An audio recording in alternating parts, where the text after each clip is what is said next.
இப்போ ஒவ்வொரு சர்க்கிளாக பண்ணி கடைசியாக இப்போ எங்கே போயிட்டாங்க, இதுதான் ரசூலுடைய ஃபைனல் ஸ்டெப்பு, சூப்பர் பவரை அட்டாக் பண்ணுறது. அதாவது வல்லரசை வந்து எதிர்க்கக்கூடிய அந்த ஸ்டெப்புக்கு வந்து நபி ஸல்லல்லாஹு அலைஹி வஸல்லம் போய் தான் என்ன பண்ணுறாங்க, அந்த லெட்ரு வந்து அந்த மன்னனுக்கு அனுப்புகிறாங்க. அந்த தூதுவரை என்ன பண்ணிடுறாங்க, கொன்றான். அதாவது ரொம்ப இலக்காரமாக நினைக்கிறேன், அரபுலேருந்து யாரா இவெல்லாம் வந்து நமக்கு எதிரியா, அரபு தீபகற்பத்தில் இருக்கிற ஒரு ஆள்லாம் நமக்கு எதிரியா அப்படின்னு சொல்லி ஒரு இலக்காரமாக பார்த்து இதெல்லாம் மூட்டை பூச்சி மாதிரி நசிக்கிடலாம் அப்படின்னு சொல்லி ஒரு கால்குலேட் பண்ணி தான் என்ன பண்ணுறான். இந்த ஹெர்குலிஸ் கூட இந்த செயலை பண்ணியிருக்க மாட்டான். அதாவது ஹெர்குலிஸுக்கு அடிமையாக இருக்கிறவன் என்ன பண்ணுறான், அதாவது எப்பயுமே ஒரு பெரிய ஒரு அரசியல்வாதி இருப்பார், அவர் அடக்கமாக இருப்பார், அவர் கீழே இருக்கிறவன் ரொம்ப துள்ளுவான், எனக்கு யார் பழக்கம் தெரியுமா அப்படின்ட்டு. அப்போ அந்த தைரியத்தில் ஹெர்குலிஸ் இருக்கார் எனக்கு பேக்கப்பில் அப்படின்னு சொல்லி ஹெர்குலிஸுக்கு அது என்ன ஆகுங்கிறது இன்ஷால்லா தபுக்கில் பார்த்தீங்கன்னா தெரியும். ரசூலுல்லாஹுக்கும் ஹெர்குலிஸ் ஃபேஸ் டு ஃபேஸ் நடக்கும்போது இவன் எந்த ஹெர்குலிஸை இவன் நம்பினானோ அந்த ஹெர்குலிஸுடைய கண்டிஷன் என்னங்கிறது அந்த தபுக் போரில் பார்த்தீங்கன்னா தெரியும். இந்த இடத்துல என்ன பண்ணிடுறாங்க அப்படின்னா பிரச்சனையை மூட்டி விட்டுறாங்க. ஷாமுங்கிறது ஒரு நாடு, அதில் ஒரு மாநிலம் எது, பல்காங்கிற மாநிலம், அதில் ஒரு சின்ன ஊர் எது, மோத்தாங்கிற ஊர். அந்த மாதிரி அதாவது இந்தியா தமிழ்நாடு அதில் ஒரு ஈரோடு இருக்குல்ல, அந்த மாதிரி ஸ்டெப் பை ஸ்டெப்பில் சின்ன ஒரு ஊர் தான் மோத்தா. இந்த இடத்துல வந்து போய் என்ன பண்ணுறாங்கன்னா, ரசூல்லா வந்து இந்த மாதிரி தூதர் கொல்லப்பட்ட உடனே 3000 பேர் கொண்ட ஒரு படையை வந்து நபி ஸல்லல்லாஹு அலைஹி வஸல்லம் சாதாரணமாக தான் அனுப்புகிறாங்க. ஏன்னா சின்ன பையன் தான் கை வச்சுருக்கான், கை வச்சவன் யார், பல்காங்கிற அந்த ஒரு சின்ன ஊரை சேர்ந்தவன் தான். அப்போ இவனை சமாளிக்கிறதுக்கு 3000 பேர் போதும் அப்படின்ட்டு. இன்னும் சொல்ல போனால் ரசூல்லாட்டிருந்து ரொம்ப ஸ்ட்ரென்த் இப்போ ஆயிடுச்சு. ஏன்னா அம்ரு பின் ஆஸ் மாதிரியான டேலண்டான போர்க்களை தெரிஞ்சவர்கள், ஹாலித் பின் வலீத் மாதிரி திறமையான ஆட்கள்லாம் இப்போ என்ன ஆயிடுச்சு, ரசூல்லாவுடைய படையில் சேர்ந்துட்டாங்க. அதுவும் ஒரு தைரியம் ரசூல்லாவுக்கு, அந்த இடத்துல போய் அட்டாக் பண்ணுறது, சூப்பர் பவரை வந்து கை வைக்கலாம் அப்படின்ட்டு இந்த இடத்துல அனுப்பின உடனே. ஆனால் இது வந்து பார்த்திங்கன்னா ஒரு பெரிய நம்பர் தான் 3000 பேருங்கிறது. ஏன்னா அகல் போரின் போது சஹாபாக்களுடைய மொத்த எண்ணிக்கையே 3000 தான். அதாவது எதிரி படைகள் 12,000க்கு மேலே இருந்தாங்க, சஹாபாக்களுடைய மொட்டை ஸ்ட்ரென்த்தை மதீனாவில் எவ்வளோ 3000 தான். ஆனால் இப்போ கரண்ட் சுச்சுவேஷன் என்னன்னு பார்த்தீங்கன்னா அதை விட பன்மடங்காக பெருகிட்டாங்க. கிட்டத்தட்ட 25,000லேருந்து 30,000க்கு நெருக்கமாக இந்த நேரத்தில் சஹாபாக்களுடைய ஸ்ட்ரென்த்து. ஏன்னா தபுக் போரில் வந்து பார்த்தீங்கன்னா 30,000 பேர் கிளம்பி போகிறாங்க. இதுக்கு அடுத்து உடனே நடக்கக்கூடிய போர் தபுக் போர். அந்த போரில் பார்த்தீங்கன்னா 30,000 பேர் சஹாபாக்கள் கிளம்பி போகிறாங்க. ஆனால் ரசூல்லா என்ன பண்ணுறாங்க, இந்த இடத்துல வெறும் 3000 பேர் அனுப்பி வைக்கிறாங்க. இதில் அல்லாஹ்வுடைய மிகப்பெரிய ஒரு சோதனையும் இருக்குது, ஹிக்மத்தும் இருக்குது. ஏன்னா இந்த இடத்துல வந்து வெற்றி தொடர்ந்து வர வர இந்த இடத்துல ஒரு ஈமானுக்கு ஒரு சோதனையான ஒரு நிலைமையும் வந்து அல்லாஹ் வந்து சோதிக்கிறான். இதில் வந்து என்ன நடக்குது அப்படின்னு பார்த்தீங்கன்னா, ரசூல்லா வந்து அந்த ஆளை அனுப்புகிறாங்க. அனுப்பும்போது ரசூல்லா என்ன சொல்கிறாங்கன்னா, அல்லாஹ்வின் தூதர் ஸல்லல்லாஹு அலைஹி வஸல்லம் அவர்கள் மோத்தா போரின் போது ஸைத் பின் ஹாரிஸா ரலியல்லாஹு அன்ஹு அவர்கள் கொல்லப்பட்டால், ஜாஃபர் ரலியல்லாஹு அன்ஹு அவர்களும் கொல்லப்பட்டால், அப்துல்லா பின் ரவாஹா ரலியல்லாஹு அன்ஹு அவரும் கொல்லப்பட்டார், நீங்கள் ஆலோசனை செய்து ஒரு தலைவரை தேர்ந்தெடுத்துக்கோங்க. 3 ஆப்ஷன் சொல்கிறாங்க. இப்போ இதுலேயே வந்து சஹாபாக்களுக்கு கிளியர் ஆகிருக்கும், இந்த 3 பேருக்கும் மரணம் நிச்சயம் அப்படிங்கிறது. அவங்க வந்து பயப்படலாம். இப்போ இந்த இடத்துல பார்த்தீங்க அப்படின்னா இது வந்து புகாரியில் வந்து இந்த ஹதீஸ் பார்த்திங்கன்னா 4260லேருந்து 4267 வரைக்கும் தொடர்ச்சியாக இந்த ஹதீஸ் வந்து பிட்டாக வந்துகிட்டே இருக்கும்.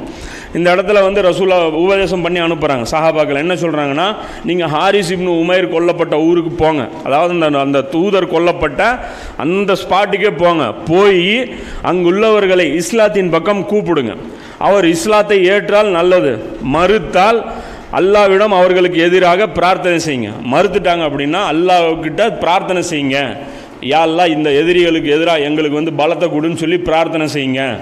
நிராகரித்தவர்களுடன் போர் புரியுங்கள், மோசடி செய்யாதீர்கள், பதுக்காதீர்கள், மோசடி பண்ணாதீங்க. அதே மாதிரி கைப்பற்றின பொருட்களை பதுக்காதீங்க. குழந்தைகள், பெண்கள், முதியவர்கள் இவங்களையெல்லாம் கொல்லாதீங்க. சர்ச்சுகளில் இருக்கும் சன்னியாசிகளையும் கொல்லாதீங்க. மதங்களையும் கட்டடங்களையும் ஒன்றும் பண்ணாதீங்க, விட்டுருங்க. இதெல்லாம் ரசூல்லா அட்வைஸ் பண்ணி அனுப்புகிறாங்க. இப்போ தான் உலகத்துக்கே போருடைய ரூல்ஸ் அறிமுகமாகுது. வானத்திலிருந்து இப்போ தான் அல்லாஹ் வந்து மனிதர்களுக்கு வழிகாட்டுறான், போருனா எப்படி ரூல்ஸ் ஃபாலோ பண்ணணுன்ட்டு. இதுக்கு முன்னாடியெல்லாம் உலகத்தில் போருக்கு ஒரு விதிமுறையே கிடையாது. அந்த மன்னனுடைய மூளை பொறுத்து அவனுக்கு கன்றுச்சு எதை வேணாலும் பண்ணுவான். அவன் மூடு பொறுத்த வரைக்கும் நல்ல மூடில் இருந்தானா அவன் பொழைச்சான், இல்லைன்னா நாசம்தான். இப்போ தான் ரசூல்லா விதியை வந்து நியமிக்கிறாங்க. இதெல்லாம் தான் ரூல்ஸு அப்படின்னு சொல்லி இது வந்து ஒரு முக்கியமான மேட்ரு. இது வந்து ஹதீஸ் இப்னு மாஜால, அபூ தாவூதுல, திர்மிதியில் இது இருக்குது. நம்பர் தேடி எடுக்க முடியல, வேணும் அப்படின்னா இன்ஷால்லா எடுத்துக்கலாம். நம்பர் தேடி எடுக்க முடியல, அதனால் அப்படியே விட்டுட்டான். நபி ஸல்லல்லாஹு அலைஹி வஸல்லம் என்ன பண்ணுறாங்க, ஆனால் ரசூலுல்லாஹ்வுக்கு அல்லாஹ் உணர்த்தியிருப்பான்ல இந்த போருடைய வலிமை என்னங்கிறது. அதாவது சஹாபாக்களுக்கு தெரியலன்னா கூட ரசூலுல்லாஹ் உள்ளுக்குள்ளே உணர்ந்துருக்குறாங்க. முதல் தடவை பார்த்தீங்கன்னா, எனக்கு தெரிஞ்ச வரைக்கும் முதல் தடவை ரசூலுல்லாஹ் கூட கூப்பிட்டு போகிறாங்க. இந்த பெரிய யுத்தத்துக்கு போகும்போது ரசூலுல்லாஹ்வுடைய அது பழக்கமாக இருக்குது. அதாவது ஊர் எல்லா வரைக்கும் அந்த தலைவரை கையை பிடிச்சி கூப்பிட்டு போய் விட்டுட்டு வர்றது, அது ஒரு அதாவது ஒரு தெம்பு இருக்கும் அப்படின்னு சொல்லிட்டு அவர் என்ன பண்ணுறாரு, சனியத்துல் விதாங்கிற அந்த இடம் வரைக்கும் நபி ஸல்லல்லாஹு அலைஹி வஸல்லம் போய் அந்த படையை வந்து வழி அனுப்பிட்டு வராங்க. இஸ்லாமிய படை அங்கே போய் சேருது. எங்கே, அந்த திட்டமிட்ட அந்த இடத்துக்கு போய் சேருது. சேர்றதுக்குள்ளே என்ன நடந்துருது அப்படின்னா, இவனுக்கு வந்து தகவல் தெரிஞ்சிடும்ல, ஒரு படை திரண்டு வருது அப்படின்னா இவனும் உளவாளிகள் வச்சுருப்பான். அப்போ அதை வச்சு இவனும் தெரிஞ்சுக்கிறான். அதாவது அவன் கால்குலேட் பண்ணிடுவான்ல, தூதரை கொண்டிருக்கோம், சண்டை வரும், ஆகிறது பார்க்கலாம் அப்படின்னு தான் அவன் மைண்டில் இருப்பான். இப்போ இந்த இடத்துல அவன் என்ன பண்ணுறான், அவங்க ஓனருக்கு ஃபோன் போட்டு, அதாவது ஃபோனுங்கிறான், ஓனருக்கு தகவல் சொல்லி வச்சுருக்கான். அதாவது ஹெர்கல் என்ன பண்ணுறான், 1,00,000 வீரர்களை வந்து கொடுக்குறான். ஏன்னா அவன் கப்பம் வாங்குறான் இல்லையா, அதுக்கு உண்டான வேலையை அவன் செய்வான். 1,00,000 வீரர்களை வந்து அவன் கொடுக்குறான். கொடுக்கணுன்னா இவனுங்க என்ன பண்ணுறாங்கன்னா, இங்கே இருக்கிற லோக்கல் ஊர் சப்போர்ட் இருக்குல்ல, அதையும் திரட்டி வச்சுருக்கான். இவங்களுக்கு இதெல்லாம் தெரியாது. அவங்க நினச்சது பல்காவை மட்டும்தான் நம்ம எதிர்க்க போகிறோம் அப்படின்ட்டு. அங்கே போனால் பேக்கப் இந்த அளவுக்கு கிடச்சிருக்குது. கிடச்ச உடனே டோட்டலாக பார்த்தீங்க அப்படின்னா 2,00,000 பேர் திரண்டுறாங்க. போன உடனே சஹாபாக்கள் போய் பார்க்குறாங்க. பார்த்துட்டு என்ன பண்ணுறாங்க, நம்மளும் ஆலோசனை பண்ணலாம் அப்படின்னு சொல்லிட்டு, இவங்க மட்டும் வெளியிலேருந்து ஆள் கூப்பிட்டு வந்தாங்கல்ல, நாமளும் போய் கூட்டிகிட்டு வரலாம். ரசூல்லா வந்து சொல்லி இந்த 2,00,000 இங்கே இருக்கிறாங்க, நம்மளுடைய ஃபுல் ஸ்ட்ரென்த்து இறக்குங்க அப்படின்னு சொல்லி நாமளும் கேட்கலாம் அப்படின்னு சொல்லி இவங்க வந்து கேட்கலாங்க. 2 நாள் வரைக்கும் வெயிட் பண்ணுறாங்க. ஆலோசனை பண்ணி தகவல் கொடுக்கலாம் அப்படின்னு சொல்லி வெயிட் பண்ணுறாங்க. வெயிட் பண்ணும்போது 2வது நாள் வந்து அப்துல்லா இப்னு ரவாஹா இருக்கிறார் இல்லையா, அவர் வந்து எந்திரிச்சு பயான் பண்ணுறாரு. என்ன சொல்கிறாருன்னா, எனது கூட்டத்தினரே, அல்லாவின் மீது ஆணையாக நீங்கள் இப்போது வெறுக்கும் வீர மரணத்தை தேடித்தானே மதீனாவிலிருந்து புறப்பட்டீங்க. சாவை பார்த்து ஏன் பயப்படுறீங்க, அதுக்கு தானே புறப்பட்டீங்க.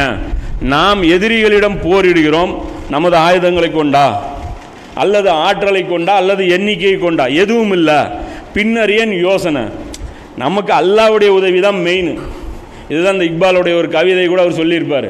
மூமினுக்கு அதாவது அல்லாவுக்கு மூமின்கள் மீது நம்பிக்கை, மூமின்களுக்கு அல்லாஹ் மீது நம்பிக்கை தீவிர, அதாவது யூதர்களுக்கு மிஷின்களின் மீது நம்பிக்கை அப்படின்னு. அதாவது கன் மிஷினு, அவங்களுடைய எக்யூப்மெண்ட்டு, அவங்களுடைய அந்த மிசைலு, இதன் மீது நம்பிக்கை. ஆனால் மூமினுடைய அசல் வெயிட் எதுன்னா ஈமான் தான். என்னன்னா, இப்போ இவங்ககிட்ட ஆயுதம் இருக்குது. இன்றைக்கி எடுத்துங்க, இஸ்ரேல் வந்து வரம்பு மீறுது. யார் மேலே? பலஸ்தீன் மேலே, சிரியா மேலே, ஏகப்பட்ட நாடு மேலே வரம்பு மீறுது. இங்கே வந்து இஸ்லாமிய கூட்டமைப்பே இருக்குது, 30 நாடுகள் சேர்ந்த கூட்டமைப்பு. யாருது? அரபு கண்ட்ரி. இது ஓஐசிங்கிற கூட்டமைப்பு இருக்குது. ஆனால் செயலில் இறங்குறதுக்கு தயங்குது. என்ன கால்குலேஷன் தெரியுமா, நம்மகிட்ட அந்தளவுக்கு டெக்னாலஜி இல்லை. எந்த அளவுக்கு?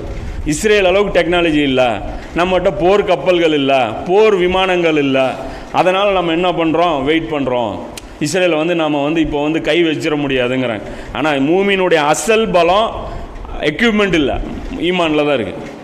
ஏன்னா இல்லைன்னா அதை சூரத்துல் கஹஃப்ல அல்லாஹ் சொல்கிறான், இந்த பூமியை வந்து நம்ம அலங்கரிச்சிருக்கோம், அதை மறுபடியும் நாம் நீக்கிடுவோங்கிறான்.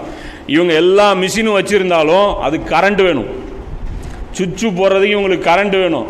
அல்லாஹ் ஒரு பூமி ஷேக் பண்ணி விட்டான்னு வச்சுங்க, அவங்களுடைய பவர் பிளான்ட் அடங்கிருச்சுன்னு வைங்க, எந்த பட்டனும் வேலை செய்யலைன்னா இவங்களால் ஒன்றும் பண்ண முடியாது இல்லையா. ஏர்போர்ட் இல்லைன்னா இவங்களால் ஃப்ளைட் லேண்டிங் பண்ண முடியாது. அதே வந்து ஒன் சைடு ஆப்ரேஷனுக்கு இவன் வரமாட்டான். யார்? அதாவது போய் அந்த இடத்துல உயிரே கொடுக்க வேண்டிய ஒன் சைடு ஆப்ரேஷனுக்கு யார் வரமாட்டான்? யூதன்லாம் வரமாட்டான். அவன் இங்கே கூட ஒளிஞ்சிக்கிறது மரத்தை போட்டு வச்சுருக்கிறான். அப்போ இதெல்லாம் கால்குலேட் பண்ணும். அல்லாஹ் என்ன பண்ணுவான்னா, அவன் கையில் பயங்கரமான ஆயுதங்கள் இருந்தாலும் அந்த ஆயுதங்களை எல்லாம் பிடுங்கி விட்டு ஈக்குவல் பண்ணி விட்டுருவான். ஒத்தைக்கு ஒத்த சண்டை தான் நடக்கும். ஈசா நபி வரும்போதும் சரி, மஹதி அலைஹிஸ்ஸலாம் வரும்போதும் சரி, 1-to-1 சண்டை தான் நடக்கும். தரைவழி தாக்குதல் தான் நடக்குமே தவிர வான்வெளி தாக்குதல் நடக்காது. அல்லாஹ் பலத்தை கொடுத்துருவான். வான்வெளி தாக்குதல் அதுக்கு முன்னாடியே நடந்து முஸ்லீம்களில் யாரெல்லாம் வந்து பாவம் செஞ்சாங்களோ அவங்களாம் அழிக்கப்பட்டு வெறும் மூமின்கள் அதிகமாக இருக்கக்கூடிய ஒரு சூழ்நிலை எல்லாம் மாற்றி, மூமின்கள் கையில் வெறும் கத்தி இருக்கும், அவங்க கையில் இருக்கிற ஆயுதங்கள் எல்லாம் பிடுங்கி கத்தியை கொடுத்து விட்ருவோம். இப்போ கத்திங்கும் போது மூமின்களை எதிர்க்கக்கூடிய சக்தி யாருக்கு இல்லை, அவங்களுக்கு எதிராக இருக்கக்கூடியவங்களுக்கு இல்லை. அப்போ அசல் பலம் வந்து இங்கே காட்டுறாங்க பாருங்க. யார்? அப்துல்லா இப்னு ரவாஹா ரலியல்லாஹு அன்ஹு.